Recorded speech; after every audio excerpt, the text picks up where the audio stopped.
Hey guys, welcome back to the channel, and today we are diving into one of Cartoon Network's most iconic superhero teams, the Teen Titans. Back in the early 2000s, Cartoon Network launched a show centered around 5 young crime-fighting superheroes, Teen Titans, and it quickly became a massive hit. It had action, emotional storytelling, and characters that actually grew with the audience. Nearly a decade later, the franchise returned in a completely different form, the Teen Titans Go. Same team, same names, but now leaning heavily into comedy, chaos, and self-aware humor. So whether you grew up with the original Teen Titans or discovered the team through Teen Titans Go, this video is all about the Teen Titans Go universe, starting from episode 1 and following it all the way through wherever this chaotic universe leads. And before we dive deeper, it's time to reintroduce the 5 who make all of this possible. The very first guy we have is Robin, the serious, no-powers leader who somehow keeps 4 walking disaster in line through nothing but discipline, planning, and pure willpower. Standing right beside him is Starfire, an alien princess gifted with pride and energy blasts, whose overwhelming strength is matched only by her innocence and genuine kindness toward everyone she meets. Then there's Cyborg, half human and half machine, built for heavy combat and loaded with advanced tech, yet surprisingly the most emotionally grounded and dependable member of the team. Holding everything together in a much quieter way is Raven, a dark magic user who constantly suppresses her emotions to keep her dangerous demonic side from breaking free. And finally there's Beast Boy, the team's shapeshifter, able to turn into any animal imaginable, bringing non-stop chaos, comedy, and just enough heart to keep the Titans from falling apart. Together they protect Jump City, constantly dealing with villains, disasters, and their own internal chaos. What began as a straightforward superhero show has grown into something much bigger.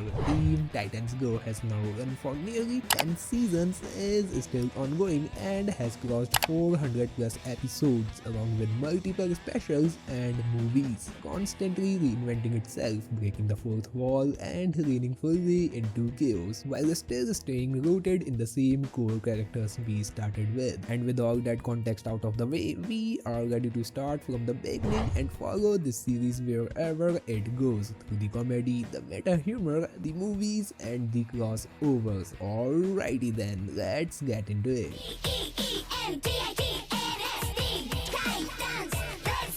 The episode opens with Raven peacefully watching her favorite show, Pretty Pegasus. And by peacefully, I mean for exactly 2 seconds, because the boys are nearby, loudly destroying Robin's so-called legendary sandwiches. Raven overhears them say they didn't do anything for a real legendary sandwich, and that's when she realizes this is her chance. She tells them about an ancient legendary sandwich from her old spell book, one that supposedly grants immortality. Sounds normal, right?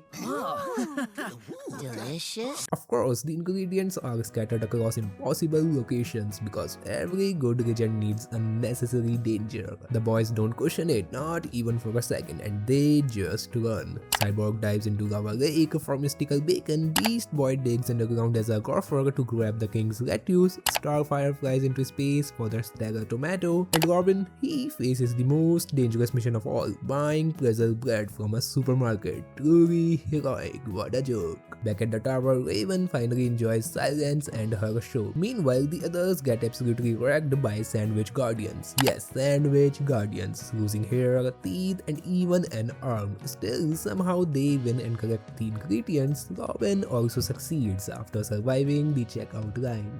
They return home and Raven magically assembles the sandwich, but instead of peace, chaos breaks out over who gets the first bite. And before anyone can win, Silky eats the sandwich, spits it out, and completely ruins everything. Raven calmly asks if anyone wants to watch Pretty Pegasus. She's happy, everyone else mentally broken, and that's how the Teen Titans almost achieved immortality and lost it to a bug. The episode starts with the Titans noticing Raven is extra moody today, which is saying something. When they ask what's wrong, she casually drops the news that her interdimensional demon father Trigon is coming to visit. Normally family stuff. Trigon arrives in his giant terrifying form, then shrinks down and walks into the tower like a friendly uncle. Surprisingly, he is polite, nice to the Titans, and even acts like a caring dad. He wants Raven to follow the family legacy, but she refuses, so he does the next best thing, wins over her friends. Trigon grants everyone their dream powers. Starfire starts talking like a regular Earth teen. Beast Boy can turn into literally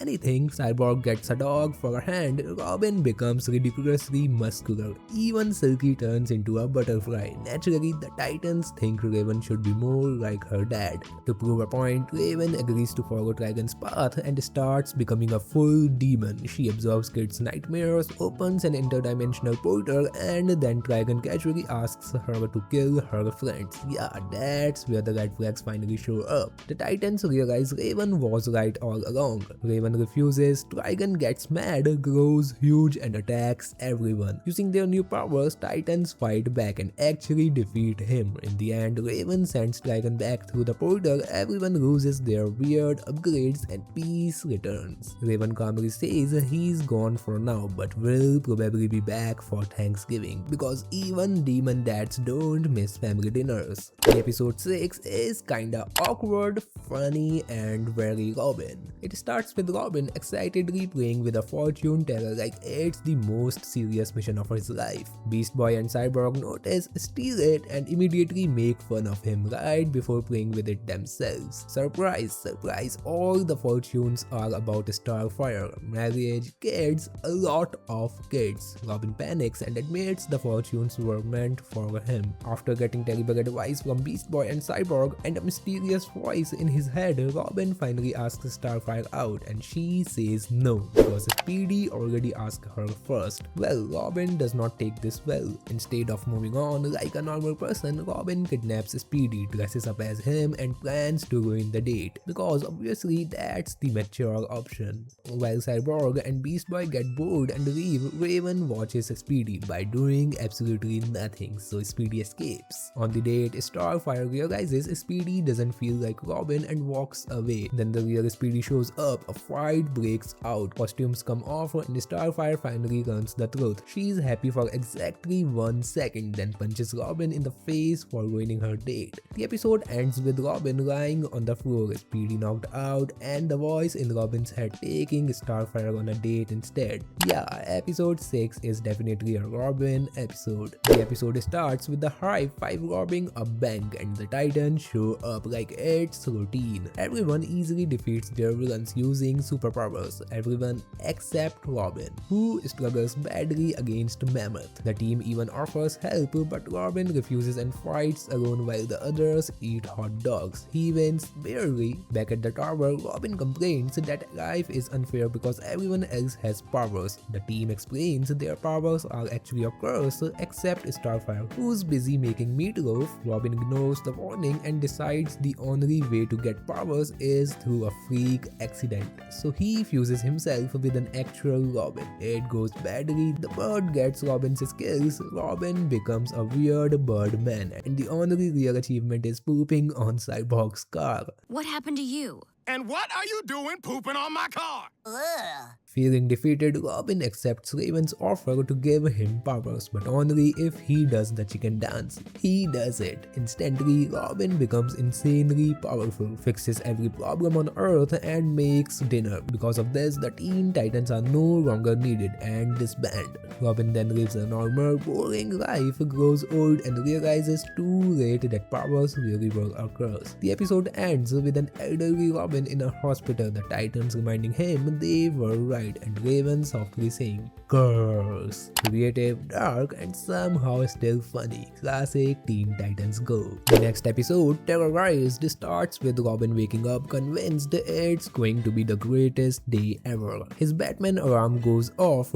he starts singing about the morning, spills milk everywhere, and ignores the fact that everyone else is already annoyed. While he's busy being happy, Robin notices a blonde girl casually reading secret Titan files. He She panics, activates every security system at once, and traps her like a super villain. Beast Boy walks in, tells him to relax, and introduces her as Terra, his girlfriend. Terra can levitate rocks, so Robin likes the idea of her joining the Titans. After testing her, of course, his test fails immediately. Raven, meanwhile, doesn't trust Terra at all. Everyone else assumes she's just jealous. Classic mistake. Beast Boy keeps trying to impress Terra, showing her secret rooms and passwords, completely missing every red flag. Turns out Terra isn't interested in Beast Boy, she's interested in Titan data. She literally says data, not date.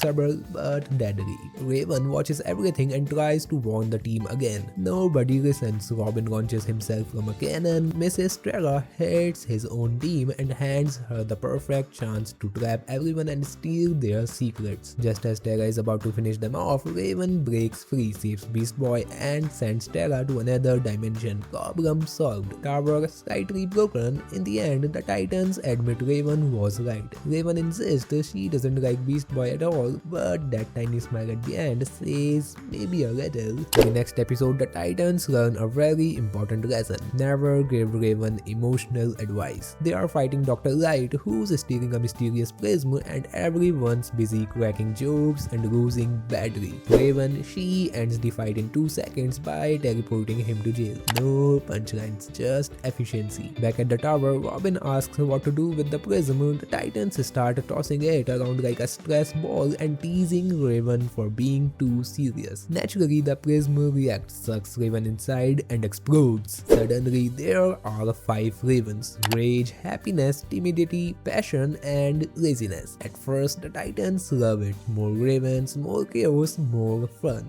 What could go wrong? Well, movie night answers that question. Rage starts punching people, timidity throws up, passion won't stop kissing Beast Boy, happiness can't stop laughing, and laziness doesn't move an inch. Robin calls it teamwork, while everyone else calls it a disaster. The next morning, pancakes are destroyed, Beast Boy is emotionally broken, and when a monster attacks the city, the Ravens completely ignore orders. That's when Robin realizes, yeah, this was a mistake. The Ravens refuse to merge and escape into the city. The Titans hunt them down one by one, some with skill, some by pure luck, while laziness never even left the couch.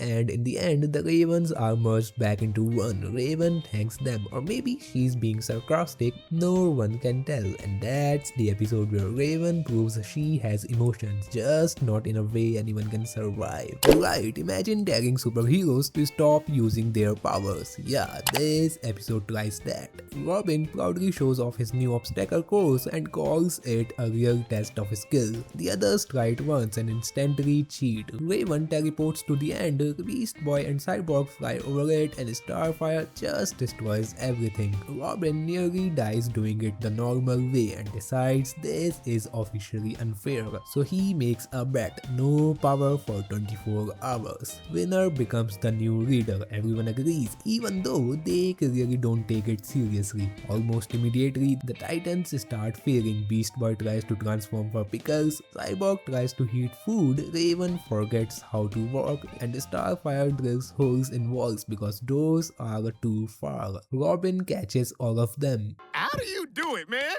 Your life must be so horrible. Then a robbery happens and Robin reminds them no powers. Surprisingly, they still beat the villains using random objects, a mailbox, a stick, a walker, and a cat, and it works a little too well. Back at the tower, Robin realizes the scary truth: the team doesn't need powers, or maybe they don't need him, so he fakes an emergency, traps himself in the obstacle course, and begs them to use their powers to save him. They refuse and try the course normally. It goes horribly wrong. Arms fall off, people got flattened, Robin dies in a massive explosion. Turns out it was Robot. Classic Robin. He admits the truth: seeing the team succeed without powers made him feel useless. The Titans comfort him and remind him he's still their leader. Then the 24 hours end. The Titans celebrate, use their powers again, declare themselves leaders, and run off, leaving Robin exactly where he he started, and that's no power. The episode that proves Robin's biggest weakness isn't villains, it's his own team. In the next episode, the Titans unlock Raven's most overpowered ability yet, legs. Yes, legs. It starts with a crime alert that somehow turns into a dance party, because obviously that's the priority. Raven wants silence and meditation, not whatever Robin is doing. Robin ignores her, jumps into her cloak, and instantly gets punched out. Lesson learned, not really. The Titans decide Raven isn't grumpy because of them, it's clearly the cloak. While Raven is showering, Robin steals it and everyone tries it on. Terrible idea. Robin gets addicted, Beast Boy goes full demon mode, Starfire turns scary, and Cyborg seems fine, which means he is definitely not fine. Then Raven shows up without the cloak, and suddenly she has emotions and posture and legs. The Titans notice way too much. During a fight with Hive, Raven lines up a spell, pauses, remembers she has legs, and completely ruins Jinx's day with pure kicking. No magic, just violence with knees. It works way too well. Naturally, Raven loves this. She ditches the cloak, upgrades the fit, renames herself Lady Legacy, and goes solo, kicking climbs across the city and enjoying every second of it. Back at the tower, Cyborg, still wearing the cloak, tries to become Raven. He meditates, chants, gets roasted by his own team, and finally snaps. Dark Cyborg gets unlocked, the Titans get captured, and suddenly this is a much bigger problem than dancing ever was. Lady Legacy sees the news, rushes in, beats Cyborg, takes the cloak back, and saves everyone. Raven realizes the cloak exists for a reason, only she can handle its darkness, so back on it goes. Beast Boy is devastated, the legs are gone, but Raven gives him one last look, one last drag, and leaves.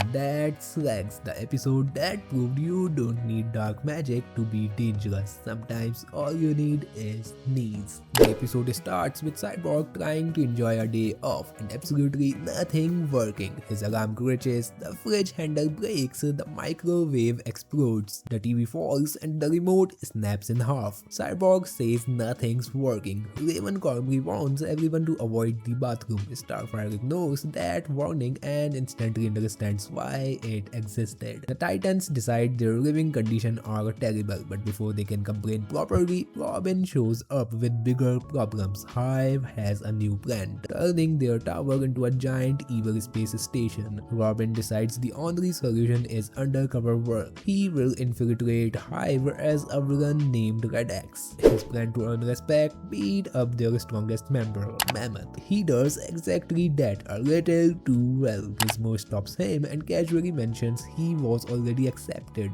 Well, awkward pause. While Hive works on their plan, Red X sneaks into the reactor, plants a bomb, and sets it for 2 minutes. Then Gizmo offers him pizza for their wood-burning oven. Robin immediately resets the timer to 24 hours. Mission priorities are clear. Back at Titan's Tower, everyone eats cold fish and peas. Cyborg complains about the microwave. Starfire reminds him he never fixed it, and Robin casually says he already ate pizza. From Hive, Cyborg hears pizza and decides undercover villain life sounds amazing. Next day, Cyborg shows up as Stone, asks to join Hive, and like tradition now, attacks Mammoth. Gizmo yells again. Red X is told to show Stone around. The two recognizes each other, play air hockey, review the plan, and delay the bomb again. Meanwhile, the other Titans get bored. Beast Boy starts pulling random objects out of Silky's mouth. Eventually, Beast Boy, Raven, and Starfire also go undercover with ridiculous villain names. Gizmo accepts them instantly. Mammoth gets beaten up again.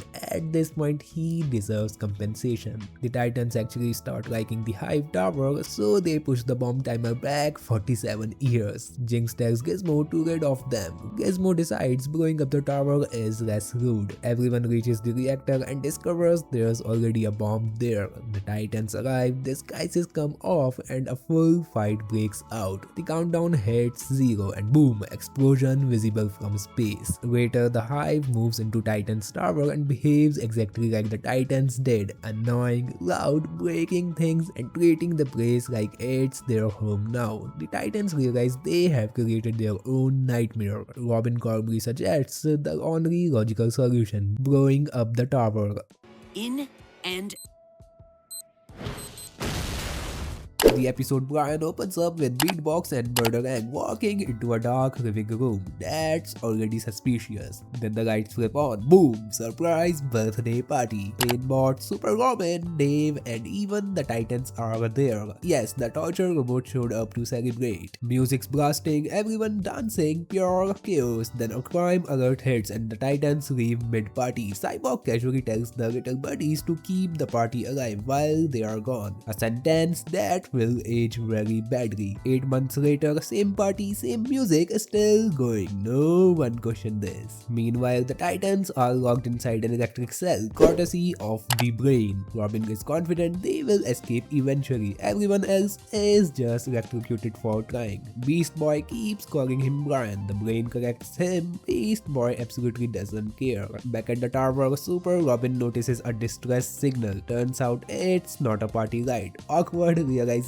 The little buddies rush in to save the Titans and immediately get folded by Monsieur Mega. Inside the lab, the Brain reveals his masterpiece, the Project Brian, a giant robot powered by Titans' stolen abilities. Yes, that Brian. The little buddies fight, lose, regroup, and then Boomerang snaps. One powered up Boomerang later, the robot collapses and the Titans get their power back. Everyone escape. Victory achieved. Music turns back on. Cyborg revives Beatbox with fresh batteries and the party continues like nothing happened. Except Robin. He's still in the cell digging a tunnel with a spoon because commitment is commitment. In the next episode, things get loud, weird, and way too personal. The Titans are fighting Punk Rocket in the middle of the street, but his music is so bad it's basically a city-destroying weapon. Robin decides to fight music with screaming. It doesn't work. Punk Rocket blasts him. Robin's mask flies off and he immediately panics like the sun just got personal. He escapes to the tower while Raven casually one punches the villain. Back at the tower, Robin rushes to the bathroom for a mask replacement. The Titans start asking questions. Robin explains the mask keeps his identity safe and everyone alive. Raven calls it trust issues and Robin leaves. The Titans become obsessed with seeing his face and try everything to remove the mask. Nothing works, so they threaten to move out. Robin panics, gives in, and finally removes the mask. Turns out he's too handsome, like unfairly handsome. The Titans immediately feel attacked by their own face. Robin says that's exactly why he hid it. Then a shiny alien queen shows up, decides Robin is beautiful enough to be her king and tries to kidnap him. Fighting doesn't work, her tech is powered by beauty, so Robin defeats her the only way possible by flexing his face until she explodes. Lesson learned, the Titans beg him to put the mask back on for the safety of Earth. Robin agrees, but plot twist, the face was also a mask. Robin celebrates quietly, then removes his real mask, revealing the parasite twin living in his eye. Starfire was right. Episode ends with Robin feeding it a grape. In the next episode, the Hive 5 are stealing radioactive tubes when the Titans arrive. Robin tries to deliver a serious final battle speech, but it keeps getting ruined by fraud noises. Robin reminds them that heroes are supposed to be serious, and right on cue, Young Justice shows up and takes down the villains effortlessly, making the Titans look like background characters. Aqualad mocks the Titans for being a joke, and despite Robin trying to defend his team, the criticism clearly gets to him. Back at the tower, Robin decides the solution is simple: no more fun. The Titans must become serious. He emotionally overloads everyone, they sing the serious song, and suddenly the tower feels more like a therapy session than a home. When the Hive tries to launch a world-destroying satellite, the now ultra-serious Titans stop it with massive firepower. Young Justice returns impressed but also slightly concerned that the Titans might have gone too far. Back at the tower, seriousness turns into tension, arguments, and a full-scale breakdown over orange juice. Emotions explode, the tower explodes, and the team breaks apart. Robin realizes being serious didn't bring them together, it pushed them away. Then it cuts to the next week on the Teen Titans Go, and everything is back to normal. The Titans are silly again, the tower is fine, and Robin can only shake his hand as balance is restored. In the next episode, Robin gathers the Titans around a secret hatch, hyping it up like it's life-changing. Inside a virtual reality room where imagination creates everything, Robin plugs in a game cartridge. It glitches, flashes red, and suddenly everyone is trapped inside a pixelated video game world. Cyborg and Raven immediately judge the graphics. Starfire goes first in a Zelda-style quest. Instead of fighting, she makes friends with enemies, dances through danger, and spreads kindness everywhere. It works emotionally. The evil wizard meanwhile takes over the world because no one ever fought him.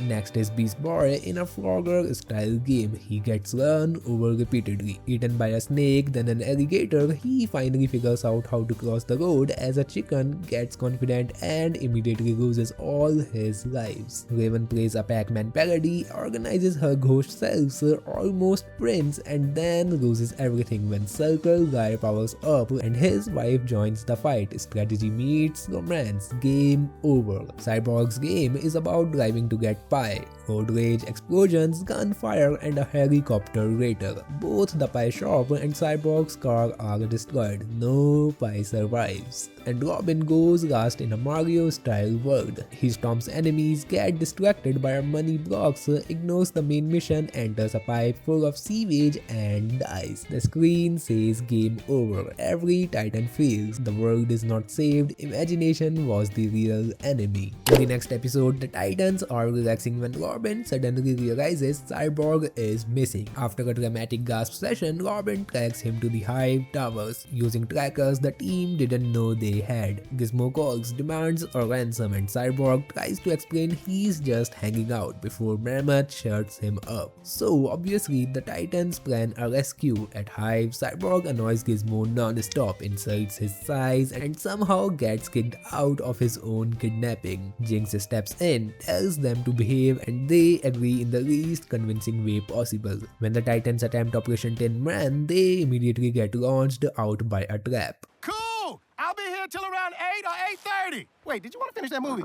Make it 9! Later, Gizmo tries to explain his evil plan, but Cyborg hacks the screen and exposes baby pictures of him instead. Everyone laughs, Gizmo loses it, and things turn dark when Gizmo takes control of Cyborg's system. He forces Cyborg to embarrass himself, insult Jinx, and ruin everything until she runs away crying. The Titans return disguised as tourists, get blasted instantly, and chaos continues. Jinx locks Gizmo and Cyborg together where they bond over weapons, pranks, and blowing things up.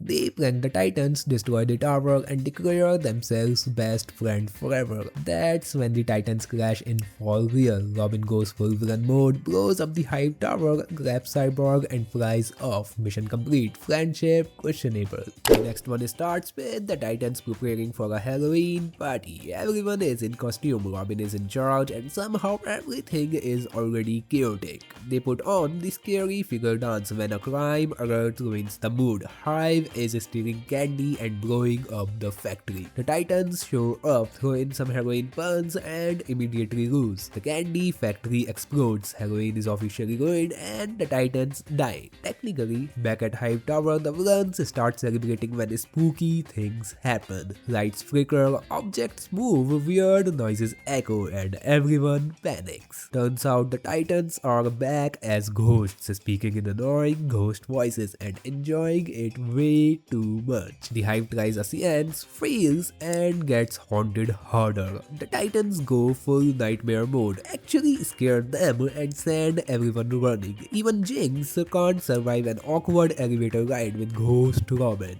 Doctors eventually fix everything, bodies are restored, and everyone oddly becomes friends. The scary figure dance plays, everyone dances together, and Halloween is saved until Cyborg pokes Robin, launching him into the sky, pants not included. Happy Halloween! In the next episode, the true meaning of Christmas starts on Christmas morning, and the Titans rush to the tree again. No presents, third year in a row. The Titans stare at the empty tree. Robin isn't sad, he is suspicious. Superheroes don't get ignored on Christmas. After a second of thinking, he decides there's only one reason: they are on the naughty list, which feels very unfair for full-time heroes. So they break into Santa's workshop. Raven and Starfire ask a gingerbread man for direction, then immediately eat his house, his cat, and part of him. Beast Boy insults Rudolph, who responds by leaving forever. Cyborg asks the elves about the naughty list, causes chaos, and gets another elf punished instead. Classic teamwork. Robin finds the naughty list and confirms it. Their names are right there. He tries erasing them using white out and even a bomb. Nothing works. Santa catches them, explains that Christmas isn't about presents, and the Titans respond by blowing up his toy factory. Santa quickly changes his philosophy. Suddenly, presents are the meaning of Christmas. The Titans apologize by helping Santa deliver gifts to everyone. Nice, naughty, and probably confused. Lesson learned: Christmas is about giving, as long as you get something too. In the next episode, things go full crossover as the Teen Titans run into Powerpuff Girls. It starts in Townsville, where Mojo Jojo is building a cyber monkey army to take over the city. The Powerpuff Girls shut him down in seconds, so Mojo panics and escapes to another dimension, one where superheroes apparently don't bother stopping villains. Unfortunately, that dimension is Jump City, and he appears right inside Titan Tower. Instead of being arrested on sight, Mojo gets reactions. Beast Boy is amazed that a monkey can talk. Cyborg compliments his helmet, and somehow this turns into teamwork. Within minutes, they are helping Mojo gather supplies and build a full monkey army, because the idea of an army of monkeys is apparently impossible to resist.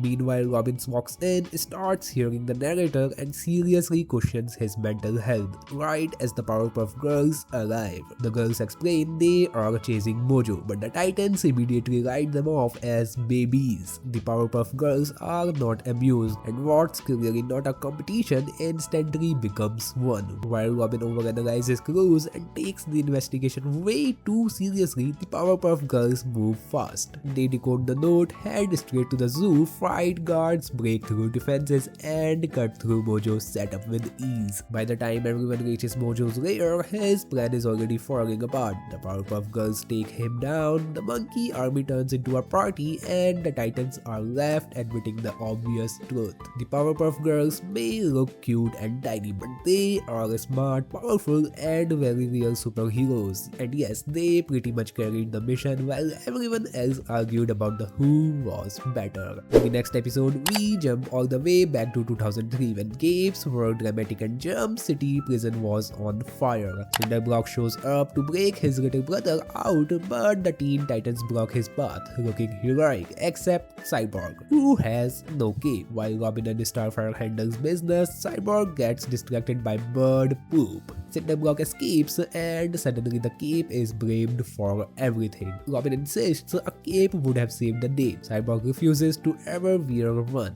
says he'd rather grow a mustache, and then casually quits the team. Awkward. Meanwhile, Cinderblock delivers his brother to Slade, who is not impressed to find his son overbathing. This somehow turns him into a giant prune monster, because villain logic. Back at the tower, Robin pretends he's fine, fails to eat Starfire's butt-flavored pudding, and sneaks into Cyborg's room to steal stuff emotionally. He finds an old photo, realizes he misses Cyborg, and right on cue, the prune monster attacks a prune juice factory. The Titans fight, things get sticky, the monster multiplies, and they are forced to retreat. Robin ends up dangling over boiling prune juice, about to lose badly when Cyborg shows up and saves him. Robin finally admits, you don't need a cape to be our hero. hero, friendship restored, teamwork back, crude monster defeated. And then plot twist, it turns out this was all an old Teen Titans episode being watched by the Teen Titans Go crew. They love it. Robin says it was better than he remembered and they decide to keep watching. Nostalgia wins, capes lose, and everyone's happy. Next up is the episode where Robin tries to tell his origin story and immediately breaks the door for dramatic effect. Cyborg is excited. Beast Boy hears origin as Orange and everyone loses interest the second Robin starts talking. So the Titans decide to tell their own origin stories instead. Accurate is optional. Raven goes first with a totally real tale about being bitten by a radioactive raven, becoming Raven Woman and losing her uncle. Decades later to old age. Everyone cries except Robin, who calls it a stolen Spider-Man plot. Cyborg follows with an alien explosion from parents and homelessness, which somehow turns into Superman tears again, and Robin is still unimpressed. Starfire's origin involves cats, an evil dog, a cave, and becoming Catfire. Basically Batman but with animals. Robin points this out and yes, it hurts feelings.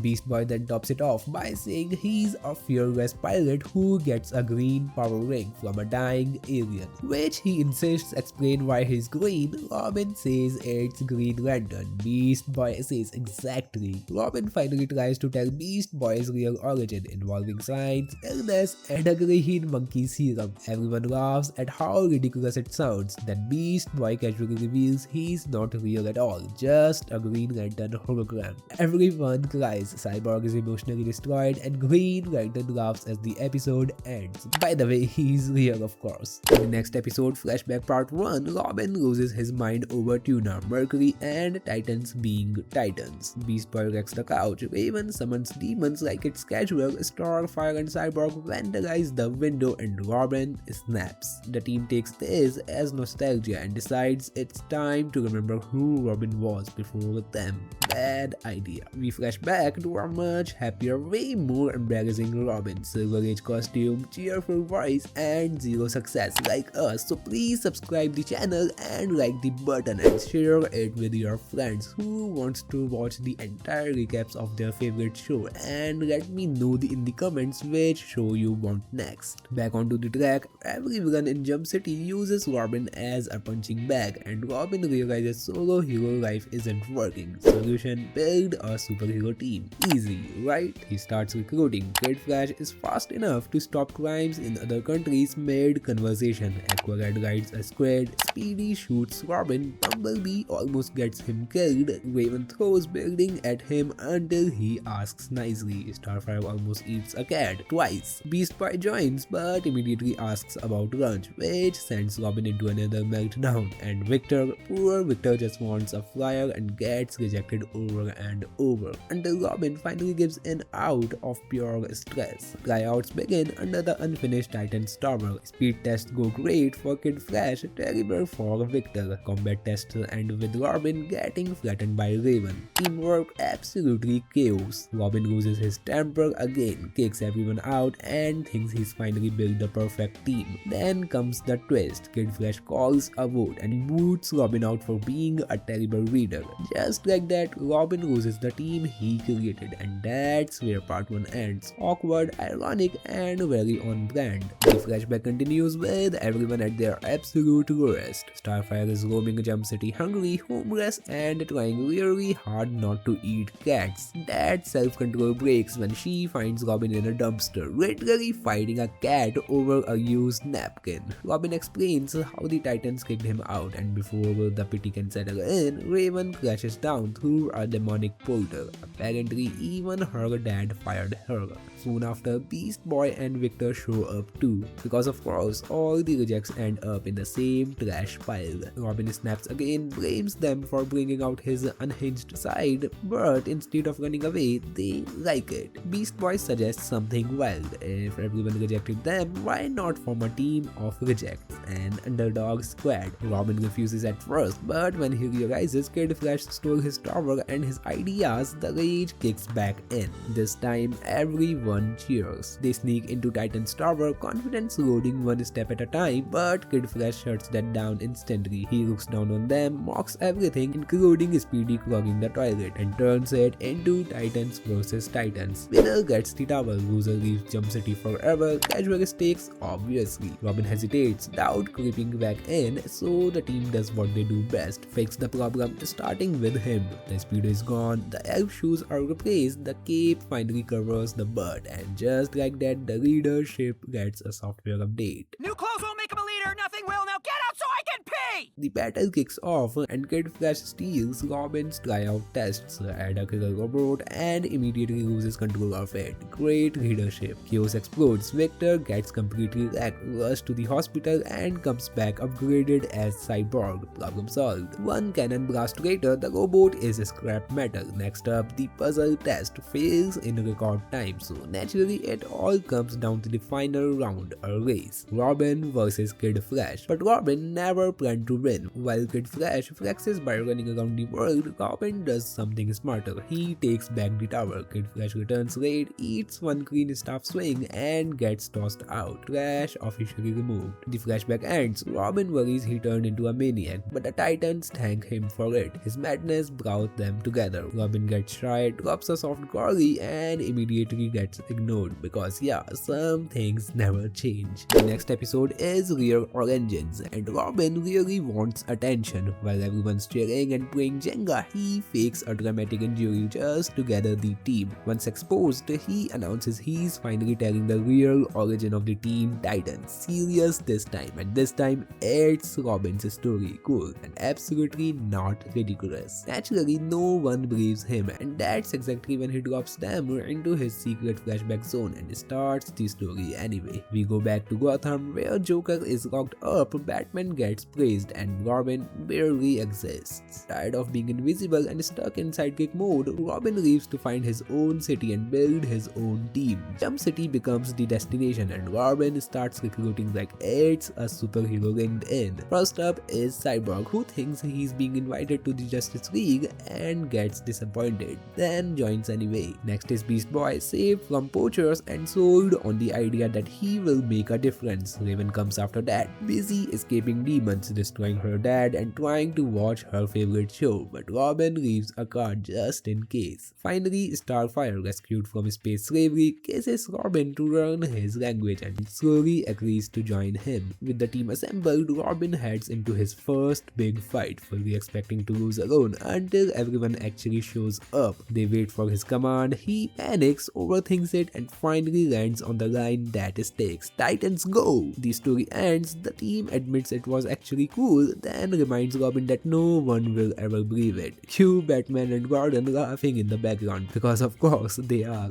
Next up is the episode where superheroes stop fighting crime and start fighting for screen time. Justice League's next top talent idol star, part 1. Yes, it's a talent show. And yes, the Justice League is judging it like their lives depend on vibes. Bertarang hosts the chaos and reminds everyone that the Titans once beat the Justice League in a talent show. So the Titans walk in fully confident, already mocking the competition. The hype shows up, villains, cheaters, according to the Titans. Unfortunately, Hive pulls out video proof of the Titans cheating last time, and suddenly the moral high ground collapses. So Robin does what any leader would do. He brings back the booty Scooty. The Titans hit the stage, start dancing, and immediately get crushed, literally by Hive. The Justice League hits the green buzzer for the villain and panic sets in. Robin switches strategies and forces another dance, this time with dramatic lifts. It almost looks romantic until Cyborg drops Robin and the judges slam the red buzzers. Running out of options, the Titans send Beast Boy to sing Mummy Money, but Hive steals the spotlight again when Seymour performs it first and wins the judges over. Now it's really bad. Beast Boy freezes, thinks deeply, and sings the most powerful songs he knows, Happy Birthday. birthday. The inspiration dies instantly. The judges reach for the red buzzers and Bertrand turns to the camera asking the only question that matters. Is this the end of the Teen Titans? And that's where the part 1 cuts off, right when things couldn't look more embarrassing. In the part 2 of Justice League's next top talent idol star, we jump right back into the chaos with Bertrand reminding everyone that the Titans have already embarrassed themselves enough.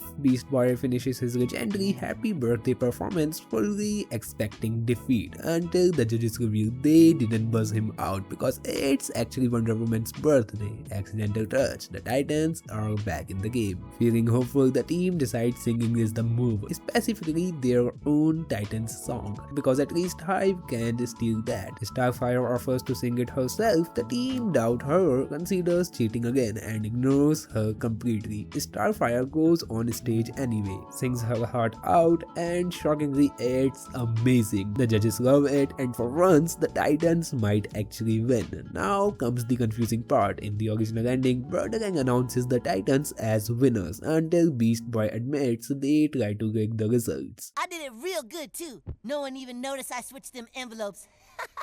I was too sneaky, yo. Honestly ruins everything. The Titans get disqualified and Hive wins by default. The team apologizes to Starfire, who forgives them because she's a Starfire. But in the alternate ending, things get even weirder. The Titans still lose for cheating and the win somehow goes to a random rock band from the night begins to shine. No explanation, no logic, just vibes. Either way, part 2 ends the same way. The Titans learn nothing. The episode makes zero sense and somehow it still works. The next episode is Girls' Night In, Part 1. Starfire plans a girl only slumber party at Titan's Tower, complete with snacks and her special alien larva, hoping for a peaceful night and some long overdue bonding with Blackfire. Raven, not fully trusting that plan, quietly invites Ravager, Terra, and Jinx as well. Robin immediately panics at the idea of villains in the tower, but the girls assure him it's just a party and send him away. Blackfire doesn't arrive on time. Instead, Bumblebee shows up, which disappoints Starfire. But the awkward moment fades when Jinx turns on the music and the party finally begins. The boys try to join anyway, get shut down by Raven's magic, and leave while pretending they don't care. Once they are gone for real, the girls settle it with mud masks, snacks, and a rare moment of calm. Downstairs, the boys start planning pranks, settling on pillows and shaving cream. While they are busy, the crime alert goes off. An alien ship is heading toward Jump City, forcing the girls and the former villains to work together. Before leaving, Raven suggests stuffing sleeping bags with dummies so the boys won't notice. It works perfectly, at least on the boys. They burst into the room, start a pillow fight with the fake sleepers, and somehow Robin still manages to hit Cyborg in the eye again. Out in the city, the alien ship lands and Starfire is overjoyed when Blackfire finally appears. Raven immediately realizes this isn't a friendly visit. Starfire catches on a moment later. Blackfire hasn't come for a slumber party, she's come to conquer Earth. A fight breaks out, 6 against 1, and the girls seem to have the upper hand until Blackfire summons her battle armor. The night that was supposed to be about bonding has officially turned into a full-scale battle. Girls' Night In Part 2 picks up right where things left off. Robin tries to recap the girl action from last time, but Raven and Starfire shut that down fast. The real action is Blackfire actively trying to take over the planet. While the girls are fighting for Earth, the boys stay back at the tower, still focused on pranks. They try the classic hand in warm water trick on Raven only to realize it's a dummy. The girls sprayed them again. Now the boys are furious and fully prepared to tell on them like this is elementary school. Back in the city, Blackfire's battle armor overwhelms everyone and traps the girls in a metal restraint. Starfire breaks free and tries one last time to reach her sister, only for Blackfire to admit the truth. She never wanted a sister at all. That hits harder than any blast. Starfire is knocked down, emotionally wrecked, and the invasion officially begins. A massive portal opens over Jump City. Alien ships start pouring in and there's no time to feel bad anymore. The girls pull Starfire back up, remind her who her real sisters are, and charge in together. The boys show up in the T-plane, which is helpful and badly timed. Blackfire locks everyone behind razor bars, but the girls don't quit. With Bumblebee's help, they break free, and Starfire finally stops holding back. Powered by trust, friendship, and actual sisterhood, she takes Blackfire head on and blasts her back through the portal, sealing the invasion for good. Sparkles fall over the city like a victory party. Jinx declare it Girls' Night Out 5. Robin, watching from a distance, angrily vows to tell on them, because of course he does. And with that wrapped up season 5, season 6 doesn't really give us much to work with, so we skip ahead and head straight into season 7. The next episode is 365, and it kicks off with Robin dramatically smashing through a TV screen to announce a historic moment. This is the 365th episode of Teen Titans Go. According to Robin, that makes it way too important for the usual writers, so the show needs a bold new vision. The Titans start throwing out big director names, imagining their series as a serious cinematic masterpiece, until Robin lands on the ultimate choice: Zack Snyder. Dark, epic, slow motion everywhere. So off to Hollywood they go, only to learn an unfortunate truth: meeting someone like Snyder requires months of planning. Or crime. Robin chooses crime. The team sneaks through Hollywood's sewer system, crosses a sketchy bridge, falls into rat-infested chaos, and accidentally floods the place with the LA River. Somehow this launches them straight onto the Warner Bros. Plot progress. Security immediately kicks them out. The Titans try fighting him one by one and fail miserably, until Raven transforms into Lady Legacy and casually boots the guard back into the sewer. With the path clear, they rush inside only to run into zombies. Why do they look like they're hibernating? Oh, they're just zoned out. They must be waiting for their lunch break to start. And Patrick Wilson, who frees the moment Aquaman jokes start flying. At last, they reach Snyder's office and beg for a Teen Titans Snyder cut. He agrees. Instantly, everything shifts. Hyper-realistic Titans, rain pouring down, epic music, intense slow-motion combat. This is cinema. This is art. This is a dream. Robin wakes up in Snyder's office. No dark reboot, no epic movie, but Snyder did give them an SN cut. Just not the one they expected. Every Titan now has a fresh haircut, green fades all around. They ask for an SN cut, and technically he delivered. And with that, season 7 comes to an end. Now yes, the show keeps going. Season 8, season 9 and season 10 are still out there, still running wild with episodes, but instead of diving straight into those, we are switching lanes. Because in 2018, the Titans didn't just stay on TV, they went full cinematic. So next, we move away from the seasons and head straight into the Teen Titans Go movie. And the very first stop is Teen Titans Go to the movies. Yes, that's actually the name. And yes, it's exactly what it sounds like. The movie opens in Jump City, where peace lasts about 5 seconds. The inflatable destroyer, also known as Balloon Man, shows up out of nowhere, wrecking the city and robbing a bank while the police are completely helpless. The Teen Titans arrive, stop him easily, and immediately turn the fight into a comedy routine. The problem is, Balloon Man doesn't even recognize them and assumes they are the Guardians of the Galaxy. To correct him, the Titans launch into a full musical introduction, which distracts them long enough for the Justice League to step in and finish the job. Instead of getting credit, the Titans get roasted. The Justice League calls them immature, reckless, and says they are not even big enough to have their own movie franchise.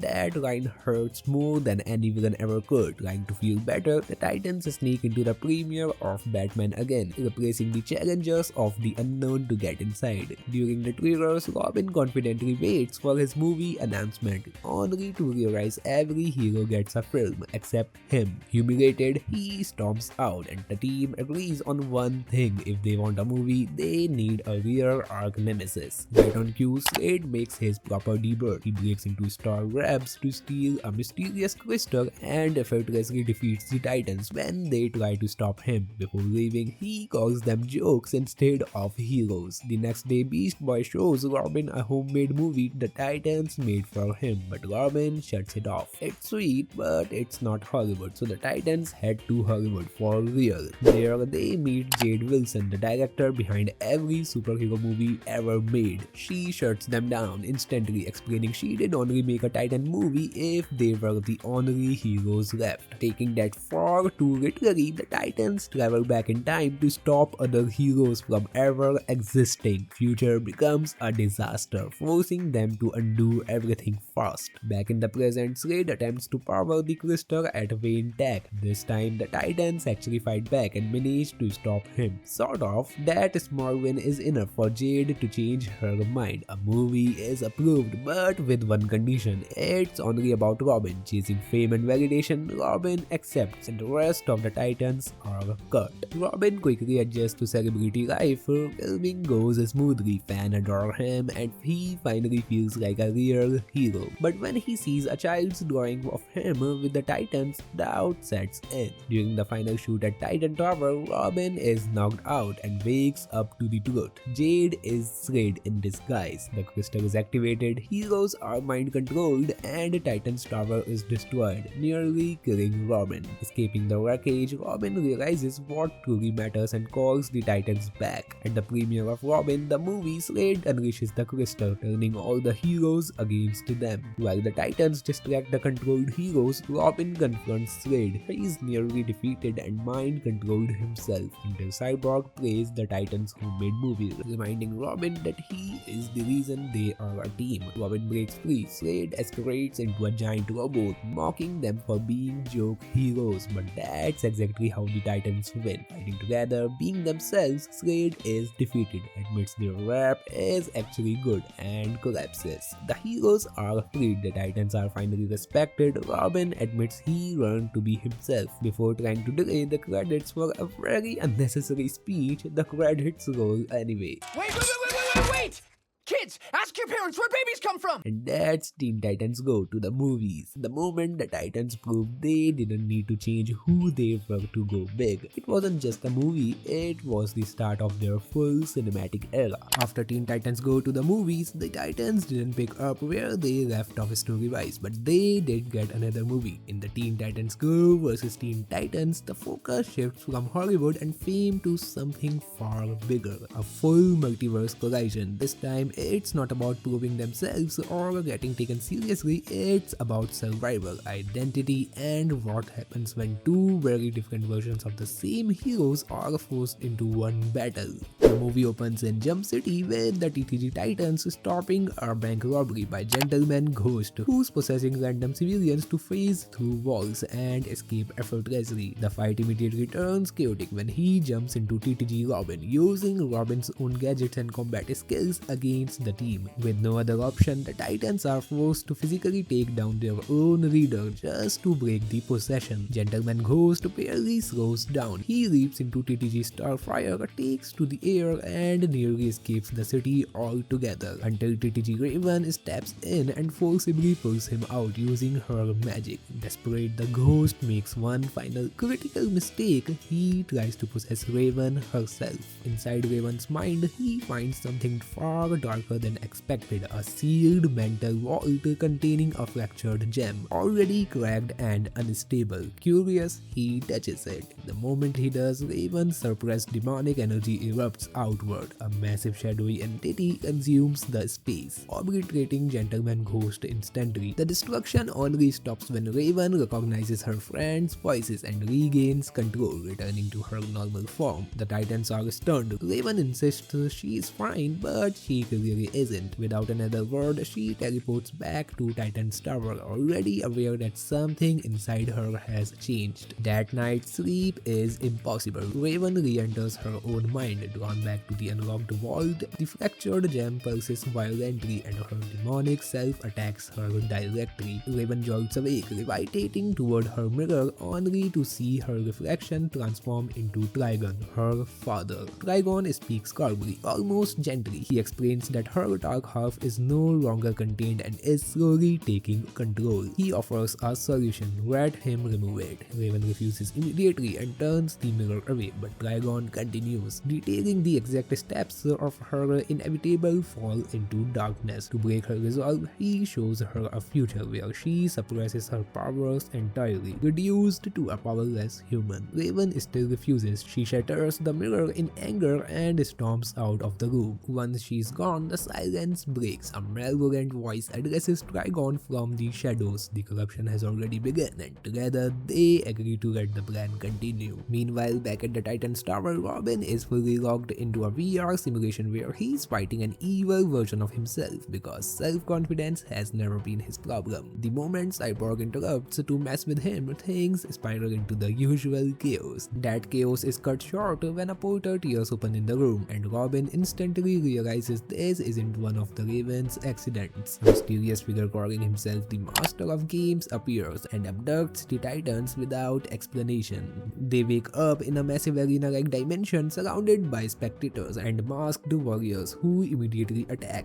When the mask comes off, the truth lands hard. Their opponents are the original 2003 Teen Titans. The Master of the Games forces the matchup, making it clear that refusal isn't option. If the 2003 Titans don't fight, their Earth is destroyed. The fight doesn't last long. The 2003 versions are faster, sharper, and far more experienced. 2003 Robin and Cyborg dismantle the Go Titans with ease. One by one, the TTG team falls until only TTG Raven remains. When she tries to leave the arena and is suddenly blocked, something snaps. Her frustration deepens the cracks in her gem, and her 2003 counterpart immediately senses danger. Before anyone can stop it, TTG Raven is pushed into unleashing her demon form again, overpowering the entire 2003 team in seconds. What looks like victory quickly turns into horror. That's when the Master of Games reveals himself. He's actually 2013 Trigon, using the arena to siphon Raven's demonic energy. With that power, he resurrects 2003 Trigon, and together they seize both Ravens and escape to the 2003 Earth. Their goal is clear: drain TTG Raven completely and use that power to conquer the multiverse. The remaining Titans barely escape the collapsing arena and immediately fall into arguments. Tensions rise between both teams until the two Starfires step in. Their solution isn't strategy or leadership, but unity. An awkward yet effective musical moment forces everyone to calm down, and the teams finally agree to work together. The plan forms quickly. The Dragons are moving between dimensions using a powerful artifact called the Volcrock. To stop them, the Titans need another one, and there's only one place it could be: Santa Claus. At the North Pole, the combined Titans sneak into Santa's heavily guarded workshop, silently taking down elves and reindeer until Robin trips a wire, triggering Santa's defenses. Santa and Mr. Claus reveal themselves as serious threats, engaging both teams in a full-scale fight. While the chaos unfolds, the two cyborgs secure the Volgogog. They merge into a single-dimensional travel machine, allowing the Titans to escape as Santa and Miss Claus chase them through multiple universes, confusing heroes everywhere they pass. On the 2003 Earth, the Ravens confront their fathers. TTG Raven, exhausted and overwhelmed, believes leaving her gem cracked might be easier than fighting herself anymore. 2003 Raven tries to guide her, urging her to accept who she is instead of suppressing it, but TTG Raven remains unsure. The Titans arrive just as 2003 Trigon crushes a ferry, and when TTG Raven instinctively unleashes her demon form to help, her remaining power is drained completely. When she wakes up, something is deeply wrong. She's overly cheerful, detached, and carefree. A false calm that signals she's lost control. Tired of being belittled by his older counterpart, 2013 Trigon absorbs 2003 Trigon, merging into a new entity called Hexagon. At first, the fusion looks unstable, almost absurd, but that illusion vanishes the moment Hexagon unleashes his full power. Robin activates the Volgogog, summoning Titans from across the multiverse, but even that isn't enough. Hexagon is overwhelming everyone. With no other option left, Raven makes her final choice. She absorbs every version of herself across the multiverse, transforming into the Unkindness, a massive dragon-like entity born from balance rather than suppression. With the Titans' help, the Volgogog is destroyed. Trigon's control is broken, and 2013 Trigon is banished to a zombie dimension. Raven regains control not by rejecting her darkness but by fully accepting it. The Titans return to their respective universes and say their goodbyes. The 2003 Robin makes it very clear he does not want the Go Robin visiting again. No one argues. Back in the TTG universe, the Titans finally relax, relieved that Raven is stronger and the multiverse is safe, at least for now.